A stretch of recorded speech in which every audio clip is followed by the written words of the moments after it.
இந்த எபிசோட் ஸ்டார்ட்டிங்ல hero moonlight கூவ கல்டிவேட் பண்ணிட்டு இருக்காரு. ஒரு கூவ ரீஃபைன் பண்றது ரொம்ப கஷ்டம். அவர்கிட்ட வெறும் 42% தான் பிரிமோவல் எசன்ஸ் இருக்கு. அது பாதி காலியாகியும் வெறும் 8% தான் இந்த கூ ரீஃபைன் ஆகியிருக்கு. அப்போ ரூமுக்கு வெளியே வேலைக்காரி ஷென் கவர்ச்சியா ட்ரெஸ் பண்ணிட்டு, மாஸ்டர் உங்களுக்கு நான் டின்னர் கொண்டு வந்திருக்கேன்னு சொல்றா.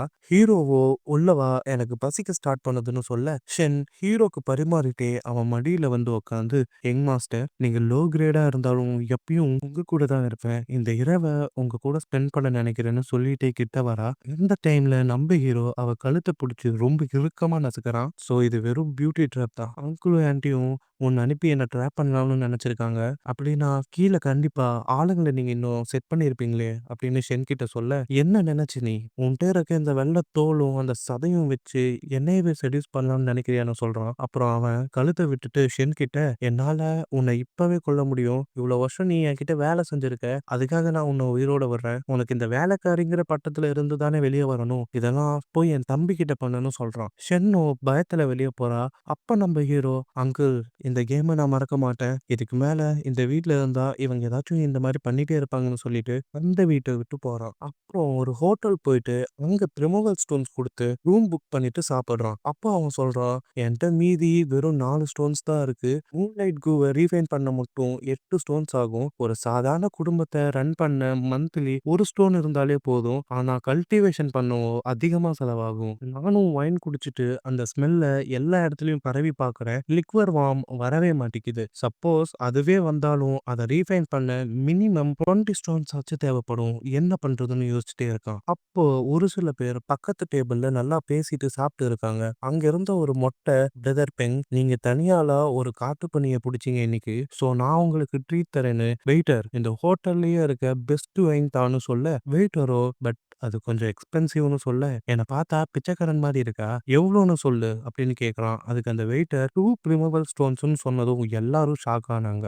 அப்ப ஒருத்தன், ஹே உங்களால பே பண்ண முடியலன்னா மூடிட்டு உட்காரணும்னு சொல்றான். இதை கேட்டதும் அந்த மொட்டை, யாரா நீன்னு சொல்ல, ஒரு கூ மாஸ்டர் எந்திரிச்சு நிக்கிறான். அவனை பார்த்ததும், ஐயோ தெரியாம சொல்லிட்டோம் எங்களை மன்னிச்சிருங்கன்னு சொல்லி எல்லாரும் முட்டி போட்டானுங்க. அப்போ அந்த கூ மாஸ்டர் வெயிட்டர் இவனுங்க கேட்ட அதே வைனை கொண்டு வான்னு சொல்லி அதை என்ன ஒரு வாசனைன்னு குடிக்க ஸ்டார்ட் பண்ணோம். அந்த மொட்டை மாஸ்டருக்கு பிடிச்சா இதை ட்ரீட்டா வச்சுக்கோங்கன்னு சொல்ல, அந்த கூ மாஸ்டரோ, நீ உன்கிட்ட காசு இருக்குன்னு சீன் போடுறியா, 2 ப்ரிமோவல் ஸ்டோன்ஸ், இங்க நாங்க கூ மாஸ்டர்ஸ்லாம் ஸ்டோன்ஸ்க்கு கஷ்டப்பட்டா நீ ஏன் முன்னாடி சீன் போட்டுன்னு சொல்லி அவன் மேல வைனை ஊத்தி மண்டலியே பாட்டில போட்டு உடைக்கிறான். அங்க இருந்த இன்னொரு கூ மாஸ்டரோ, போதும் விடு ஜாங், இவனை மாதிரி சாதாரண மனுஷங்க கிட்ட டைம் வேஸ்ட் பண்ண வேண்டாம்னு சொல்றான். இதை கேட்டதும் ஜாங் அவனை விட்டுட்டு, இனி எவனாச்சும் இந்த கிரீன் பேம்பு வைனை குடிச்சு பாருங்க அப்போ இருக்கு உங்களுக்குன்னு சொல்றான். அந்த டைம்ல நம்ம ஹீரோ, வெயிட்டர் எனக்கு கிரீன் பேம்பு வைன் ஒரு ஜார் குடுன்னு சொல்றான். இதை கேட்டதும் எல்லாரும் ஷாக் ஆக அந்த கூ மாஸ்டர் கோவத்துல திரும்பி பார்க்கறான். எல்லாரும் இந்த பையனுக்கு உயிர் பயம் இல்லையான்னு யோசிக்க, அந்த கூ மாஸ்டர் ஹீரோவை பார்த்து,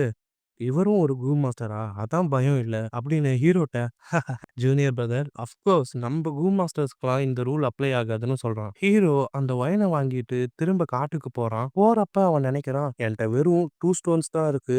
அப்ப இன்னைக்கு நைட்டு தான் என்னோட லாஸ்ட் கேம்பிள். இப்பவும் லிக்வர் வார்ம் வரலைனா அவ்வளவுதான்னு சொல்லிட்டு அந்த ஒயினை அங்க இருக்க கல்லு செடி கொடி மேல எல்லாம் ஊத்துறான். ச்சே இந்த வாட்டியும் ஒன்னும் நடக்கலன்னு அங்கே நிக்க, அவன் மேல நிலாவோட வெளிச்சம் பட அவன் சொல்றான், இந்த மாதிரி வாழ்க்கையில ஒரு சில சமயம் நம்ம ஹெல்ப்லெஸ்ஸா இருப்போம். பட் இதுவும் வாழ்க்கைக்கு ஒரு அழகுன்னு சொல்லிட்டு திரும்ப லிக்விட் வார்ம் வந்துருச்சு. அவன் ஊத்துன ஒயினை குடிச்சிட்டு அது போதையில ஸ்பீடா போகுது. இதை பார்த்ததும் ஹீரோக்கு சந்தோஷம். அவன் அதை ஃபாலோ பண்ணிட்டே போக ஒரு அண்டர் கிரவுண்ட் கேவுக்குள்ள போறான். ஒரு வழியா அங்க ஃப்ளவர் ஒயின் மாங்கோட பாடி கிடைச்சது. அப்ப ஹீரோ, என்னோட இன்னரிட்டன்ஸும் லிக்வர் வார்மும் எனக்கு தான் சொந்தம்னு எடுக்க போக, பின்னாடி இருந்து ஒரு குரல், நீ மட்டும் இப்ப அசைஞ்சு பாரு அப்படின்னு கேக்குது. இதை கேட்டதும் ஹீரோக்கு செம ஷாக்.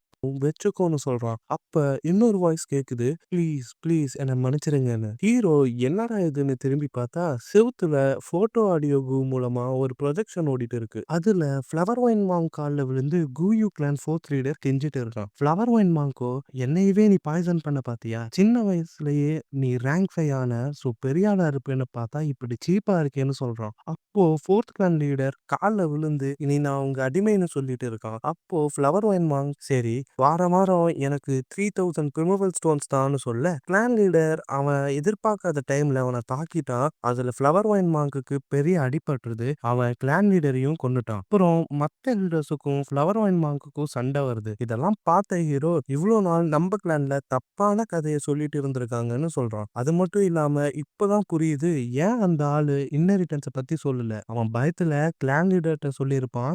அவங்க இந்த ப்ரொஜெக்ஷனை அழிச்சிருப்பாங்க. எனக்கு எந்த பயமும் இல்லைன்னு ஹீரோ பாடியில இருந்து ஒரு பவுச் எடுக்கிறான். அதுக்குள்ள வெறும் 15 ஸ்டோன்ஸ் தான் இருக்கு. இத பார்த்துட்டு என்ன ஒரு பிச்சைக்காரன் இவன்னு ஹீரோ சொல்றான். மோஸ்டா எல்லா கூவும் செத்துடுச்சு. இந்த லிக்வர் வார்ம் மட்டும் தான் மிச்சம் இருக்கு. அப்போ ஹீரோ யோசிக்கிறான், இந்த ப்ரொஜெக்ஷனை நம்ம கிளான்ல கொடுக்கறத விட மத்த 2 கிளானுக்கு இதை வித்துட்டா நல்ல லாபம் பார்க்கலாம்னு சொல்றான். அப்புறம் அவன் ரூமுக்கு போயிட்டு ஃப்ரெஷ் ஆகிட்டு கல்டிவேட் பண்ண ஸ்டார்ட் பண்றான். இப்போ என்கிட்ட 17 ஸ்டோன்ஸ் தான் இருக்கு. 2 கூவவும் நான் ரீஃபைன் பண்ணணும்னு எல்லாத்தையும் செலவு பண்ணணும்னு யோசிக்கிறான். என்ன ஆனாலும் இந்த லிக்வர் வார்ம என் வைட்டல் கூவா நான் ரீஃபைன் பண்ணணும்னு சொல்லிட்டே ஸ்டார்ட் பண்றான். ரொம்ப கஷ்டமா இருக்கு. ஏன்னா இந்த லிக்வர் வார்ம்குள்ள ஸ்ட்ராங்கான வில் இருக்கு. இத ஃப்ளவர் ஒயின் மார்க் மாதிரி ஒரு ரேங்க் 5 கூ மாஸ்டர் யூஸ் பண்ணதுனால இது சீக்கிரம் நம்ம கண்ட்ரோலுக்கு வரமாட்டேங்குது. எனக்கு யாரும் ஹெல்ப்பும் பண்ண மாட்டாங்கன்னு சொல்றான். நெக்ஸ்ட் டே அவன் சாப்பிட்டுட்டே யோசிக்கிறான். நான் நைட்டு முழுக்க என் எசன்ஸ் எல்லாத்தையும் காலி பண்ணி ரீஃபைன் பண்ண பார்த்தேன். ஆனா 1% கூட பண்ணி முடிக்கலன்னு யோசிச்சுட்டே இருக்க, அவன் தம்பி ஃபேங் ஜிங் வரான். அண்ணா, நேத்து நீ ஏன் வீட்டுக்கு வரல? அது மட்டும் இல்லாம ஷென்ன நீ என்ன பண்ண? அவர் நைட்டு முழுக்க அழுதுட்டே இருந்தான்னு சொல்றான். ஹீரோ அதையெல்லாம் கேட்காம சாப்பிட்டுட்டே இருக்காரு. தம்பி கோவத்துல, எனக்கு தெரியும் நீ டிப்ரெஸ்ஸா இருக்கன்னு. நீ வெறும் சி ரேங்க் டேலண்ட் தான். ஆனா நீ ஷென்னை இப்படி பண்ணக்கூடாதுன்னு சொல்ல, ஹீரோ அவன் கன்னத்திலேயே ஓங்கி ஒரு அறை விட்டாரு. ஒரு வேலைக்காரிக்காக சொந்த அண்ணனையே மறந்து இப்படி பேசுறேன்னு கேட்க, தம்பி நீ என்ன அடிச்சதே இல்ல, உனக்கு இப்ப பொறாமைன்னு திரும்ப கத்த ஹீரோ இன்னொரு அறை விட்டு, நான் சின்ன வயசுல உன்னை பார்த்துக்கலனா நீ இப்ப இருந்திருக்க கூட மாட்ட. அதையெல்லாம் மறந்துட்டு ஒரு வேலைக்காரிக்காக என்கிட்டயே கத்துறேன்னு கேட்க, விடு நீ நம்ம உண்மையான அம்மா அப்பாவையே நீ விட்டுட்ட. இந்த அண்ணாலாம் யாரு? இனி நீயும் நானும் அண்ணன் தம்பி கிடையாதுன்னு சொல்றான். தம்பிக்கு ஒரு மாதிரி இருக்கு. அப்புறம் ஹீரோ, நீ ஷென்ன விரும்புறீல, நீ எனக்கு 6 ப்ரிமோவல் ஸ்டோன்ஸ் தந்தா நான் உனக்கு அவளை தரேன்னு சொல்ல, தம்பியோ அவன்கிட்ட இருந்த ஸ்டோன்ஸ் தரான். ஹீரோ நான் மனசு மாறத்துக்குள்ள இந்த இடத்த காலி பண்ணுன்னு சொல்ல தம்பி போறான். அப்ப ஹீரோ மனசுல கடைசியில நம்ம அண்ணன் தம்பி உறவு வெறும் இந்த 6 ஸ்டோன்ஸுக்கு தான் சமம்னு நினைக்கிறான். அடுத்து ஃபேங் ஜெங் அங்கிள் கிட்ட நடந்தது சொல்ல, அங்குலோ அட கடவுளே, ஷென் நம்ம குடும்பத்தை சேர்ந்தவ, அவனோட ஆள் கிடையாது. நீ என்கிட்ட சொல்லியிருந்தா நானே கொடுத்திருப்பேன். பரவாயில்ல, இந்த இன்னொரு 6 ஸ்டோன்ஸ் நீ வச்சுக்கோ, இதை வேஸ்ட் பண்ணாதுன்னு சொல்ல தம்பி அங்க இருந்து போறான். அப்புறம் அங்கிள் கோவத்துல, சை அந்த ராஸ்கல் ஏமாத்தி ஸ்டோன்ஸ புடுங்கிட்டான். அப்போ அவன் ஒய்ஃபோ, விடுங்க அவனே சீராங் தான், அவன் என்ன பண்ண போறான்னு சொல்ல, உனக்கு தெரியாது, இப்ப அவன்கிட்ட 12 ஸ்டோன்ஸ் இருக்கும், இதை வச்சு அவன் சீக்கிரம் ரீஃபைன் பண்ணுவான். அப்ப ஒய்ஃப் சொல்றா, நீங்களே ரேங்க் 2 கூ மாஸ்டர், ஏன் கவலைப்படுறீங்கன்னு சொல்ற. அப்ப அங்கிள், முட்டாள், நம்ம கிளான் ரூல்ஸ் படி யாரு ஒருத்தன் 16 வயசு அடைஞ்சு ரேங்க் 1 மிடில் ஸ்டேஜ்ல இருக்கானோ அவன் அவனோட பேரண்ட்ஸ் சொத்தை இன்ஹெரிட் பண்ணுவான்னு சொல்றாரு. ஒய்ஃப், ஐயோ அப்ப நான் என்ன பண்ணேன்னு கேட்க, அவன் சொல்றான், இப்ப ஃபேங்கியோனுக்கு 15 வயசு தான் ஆகுது, இன்னும் 1 வருஷம் டைம் இருக்கு, அவன் மிடில் ஸ்டேஜ் போகாம தடுக்கணும், நம்மனால டைரக்டா அவனை எதுவும் பண்ண முடியாது, சோ நம்ம அவன் தம்பியை யூஸ் பண்ணுவோம்னு சொல்றான். 2 நாள் கழிச்சு ஹீரோ ஒரு ராத்திரி நேரத்துல திரும்ப கல்டிவேட் பண்றான். அப்பவும் அந்த லிக்வர் வார்ம கண்ட்ரோல் பண்ண ஹார்டா இருந்துச்சு. அது டக்குன்னு நம்ம ஹீரோவோட பிரிமோவல் ஸ்பேஸ்க்குள்ள போகிருச்சு. ஹீரோ அதை தன்னோட ஸ்பேஸ்க்குள்ளேயே கண்ட்ரோல் பண்ண ட்ரை பண்றான். ஒன்னு பார்த்து ஒரு எல்லோ கலர்ல ஆரா ஒண்ணு வருது. அது ஸ்ப்ரிங் ஆட்டம் சிக்காடா. ஹீரோக்கு ரொம்ப சந்தோஷம். அவன் எதிர்பார்க்கவே இல்ல, அவன் கல்டிவேட் பண்ண ஸ்ப்ரிங் ஆட்டம் சிக்காடாவும் அவன் கூடயே டைம் டிராவல் பண்ணி வந்திருக்கும்னு. அது மட்டும் இல்ல, இது அவனோட வைட்டல் கூவாவும் மாறி இருக்கு. 500 வருஷம் பின்னாடி போனதுனால இது இப்போ ரொம்பவே வீக்கா இருக்கு. இது மட்டும் ஃபுல் ஸ்ட்ரென்த்ல இருந்தா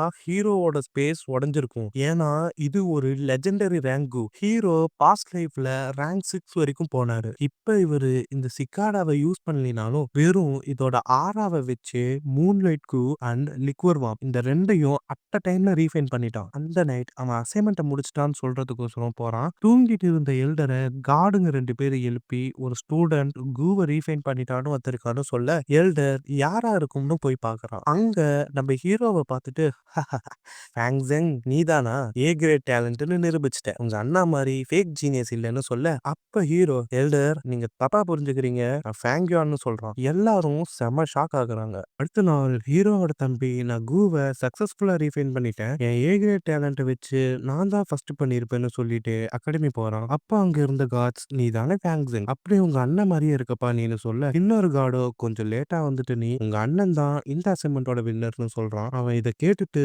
அப்படியே ஷாக் ஆகுறான். இது எல்டரே வெரிஃபை பண்ணிட்டாங்க. நோட்டீஸ் போர்ட்ல போடுவாங்க பாருன்னு சொல்றான். ஹீரோவோட தம்பியோ ரொம்ப மனசு உடைஞ்சு இதுலயும் அவன் தான் ஃபர்ஸ்ட் ஆன்னு நினைக்கிறான். இன்னொரு பக்கம் எல்டர்மோ அவன் பேரன் மோபைட்ட, "கு மாஸ்டர் வாழ்க்கையில நெறைய தடைகள் வரும். இதெல்லாம் பெரிய விஷயமே இல்ல. நெக்ஸ்ட் என்ன பண்றது அப்படின்னு பாருன்னு" சொல்றான். எல்டர் சியோ அவன் பேரன்ட்ட, "ஃபேங்கியானோட கு ரொம்ப வீக்கா இருக்கும் போல. அதான் சீக்கிரம் ரீஃபைன் பண்ணிட்டான். நீ கவலைப்படாதன்னு" சொல்றான். அடுத்து ட்ரெய்னிங் ஹால்ல அகாடமி எல்டர், "மூன்லைட் கு தான் நம்ம கிளானோட சிம்பிள். அத யூஸ் பண்றதுக்கு ஃபர்ஸ்ட் உன் மைண்ட்ல அத கண்ட்ரோல் பண்ணி கைக்கு கொண்டு வாங்க. அப்புறம் ரிமூவல் எசன்ஸ இன்ஜெக்ட் பண்ணி குறி பார்த்து அடிக்கணும்னு" செஞ்சு காட்டுறாரு. அது ஒரு ப்ளூ கலர்ல ஸ்லாஷா போய் ஒரு ட்ரெய்னிங் டம்மிய கட் பண்ணுது. இதெல்லாம் பார்த்துட்டு ஸ்டூடண்ட்ஸ் ஷாக் ஆக, அவர் சொல்றாரு, "3 நாள் கழிச்சு நான் ஒரு டெஸ்ட் வைக்கிறேன். அதுல யார் இந்த கூவ யூஸ் பண்ணி அதிக பாயிண்ட்ஸ் எடுக்குறாங்களோ அவங்களுக்கு 10 ப்ரிமவல் ஸ்டோன்ஸ் தரேன்னு" சொல்றாரு. அடுத்து நம்ம முன்ன பார்த்த கு மாஸ்டர் ஜாங் அந்த ட்ரெய்னிங் டம்மிய வித்துட்டு இருக்கான். அத எந்த ஸ்டூடண்ட்ஸும் வாங்காம போக, ஹீரோ அவன்ட்ட போய் 3 ஆர்கிட்ஸ் ஃப்ளவர் வாங்குறான். அப்புறம் அவன் ஹாஸ்டலுக்கு சாப்பிட்டுட்டே கணக்கு போடுறான். குருவ கல்டிவேட் பண்றத விட அதுக்கு உணவு குடுத்து தக்க வச்சுக்கிறது தான் பெருசு. மூன்லைட் கு ஆர்கிட் ஃப்ளவர்ஸ ஒண்ணும், லிக்வர் வாமும் ஒயின குடிக்கும். எனக்கு இந்த 2 கூவ மெயின்டைன் பண்றதுக்கே ஒரு நாளைக்கு 1 ஸ்டோன் ஆகுது. இப்படியே போனா சரிப்பட்டு வராது. வரப்போற எக்ஸாம்ல என் உண்மையான ஸ்கில்ஸ காட்டணும்னு நினைக்கிறான். அப்போ வெயிட்டர் வந்து, "மாஸ்டர், 10 நாள்ல கேரவன் ஒண்ணு வருது. அவங்க பல்கா கிரீன் பேம்பு ஒயின வாங்குவாங்க. அப்போ இது தீர்ந்துடும்னு" சொல்ல, ஹீரோ 5 ஜார் ஒயின வாங்குறான். ஏன்னா சீப்பர் ஒயின விட லிக்விட் வாமுக்கு இந்த ஒயின் தான் சூட் ஆகும். 3 நாள் கழிச்சு டெஸ்ட் நடக்குது. அப்ப எல்டர் ஸ்டார்ட் சொல்ல, ஒவ்வொரு ஸ்டூடெண்ட்டும் வந்து மூன்லைட் கு யூஸ் பண்றாங்க. அப்போ நிறைய பேரு 1, 2 அப்படின்னு கம்மியான பாயிண்ட்ஸ் வாங்க, எல்டர் எவனும் பிராக்டிஸ் பண்ணலையான்னு கத்துறாரு. நெக்ஸ்ட் மோபையும் சீச்செங்கும் வராங்க. 2 பேரும் 3 தடவையும் டம்மிய ஹிட் பண்ணிட்டாங்க. ஆனா சீச்செங் அவன் நெஞ்சில 2 அட்டாக் பண்ணதுனால அவனுக்கு 6 பாயிண்ட்ஸும் மோபைக்கு 5 பாயிண்ட்ஸும் தராரு எல்டர். நெக்ஸ்ட் ஹீரோ தம்பியோட டர்ன். எல்லாரும் ரொம்ப எதிர்பார்த்தாங்க. அவனும் தான் அண்ணனை எப்படி தோக்கடிக்கிறதுன்னு நினைச்சிட்டே கவனிக்காம ஃபர்ஸ்ட் அட்டாக் பண்றான். ஆனா அது ஃப்ளூக்ல நெக்ல பட எல்லாரும் ஏ கிரேட் தான்ப்பா அப்படின்னு சொல்றாங்க. அப்புறம் நெக்ஸ்ட் 2 அட்டாக்கும் டம்மில அடிச்சு 7 பாயிண்ட்ஸ் வாங்கினான். நெக்ஸ்ட் சாங்யுவான் வர எல்லாரும், "இங்க பாருடா சி கிரேட் ஜீனியஸ்னு" கலாய்க்க, ஒருத்தன், "அவன் மட்டும் ஜெயிச்சா நான் மண்ண சாப்பிடுறேன்லாம்" சவால் விடுறான். ஃபர்ஸ்ட் அட்டாக் பண்றான். அது ஸ்பீடா போகி டம்மிலேயே படாம மிஸ் ஆகுது. இத பார்த்துட்டு எல்லாரும் சிரிக்கிறாங்க. முக்கியமா ஃபேங் ஜெங் கேவலமான ஒரு எக்ஸ்பிரஷன் கொடுத்துட்டு, "நான் தான் பெஸ்ட். என்கிட்ட நீ சரண்டர் ஆகு. நான் தான் ஏ கிரேட் ஜீனியஸ். நீலாம் வேஸ்ட்" அப்படின்னு நினைச்சுக்கிட்டே இருக்கான். ஹீரோவோ செகண்ட் அட்டாக் பண்றான். அத ஃபாலோ பண்ணிட்டு இன்னொரு அட்டாக் டக்குன்னு வருது. அந்த 2 அட்டாக்கும் சேர்ந்து நெக்க டோட்டலா வெட்டி வீசுது. இத பார்த்துட்டு எல்லாரும் ஷாக் ஆகுறாங்க. எல்டர் அவனுக்கு 8 பாயிண்ட்ஸ் தராரு. அப்போ அவன் தம்பி, "இல்ல இல்ல இது உண்மை இல்ல. இது ஏத்துக்க முடியாது. அவன் சீட் பண்ணியிருப்பான்னு" கத்துறான். இதோட இந்த எபிசோட் முடியுது. எப்பயும் சொல்ற மாதிரி தான். வீடியோ பிடிச்சா லைக் பண்ணுங்க, கமெண்ட் பண்ணுங்க, முக்கியமா சப்ஸ்கிரைப் பண்ணுங்க. நான் உங்க அனிமே நண்பன். அடுத்த வீடியோல சந்திப்போம். பாய் பாய்.